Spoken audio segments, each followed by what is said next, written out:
இஸ்லாத்தில் சந்தேகமான விடயங்களை அணுகுவதற்கு தெளிவான வழிகாட்டுதல்கள் உள்ளன.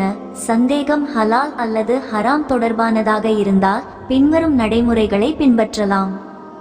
சந்தேகத்தை தவிர்த்தல். புகாரி மற்றும் முஸ்லிம் தொகுத்த ஹதீஸில் நபி ஸல்லல்லாஹு அலைஹி வஸல்லம் அவர்கள் கூறினார்கள், ஹலாலானது தெளிவானது, ஹராமானதும் தெளிவானது.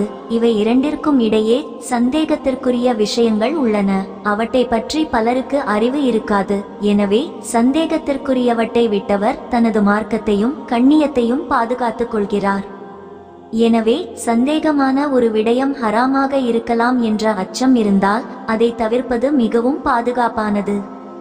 குர்ஆன் மற்றும் சஹீஹான ஹதீஸ்களை ஆராய்ந்து அந்த விடயம் பற்றிய தெளிவான ஆதாரங்களை தேட வேண்டும்.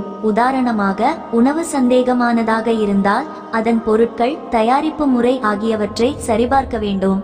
சந்தேகத்தை தீர்க்க முடியவில்லை என்றால் அறிவுள்ள இஸ்லாமிய அறிஞர், முஃப்தி அல்லது உள்ளூர் இமாமிடம் ஆலோசனை கேட்க வேண்டும். குர்ஆனில் அறிந்தவர்களிடம் கேட்குமாறு அல்லாஹ் கட்டளையிடுகிறான். அவர்கள் குர்ஆன், ஹதீஸ் மற்றும் இஸ்லாமிய சட்டவியல் அடிப்படையில் பத்வா வழங்குவார்கள்.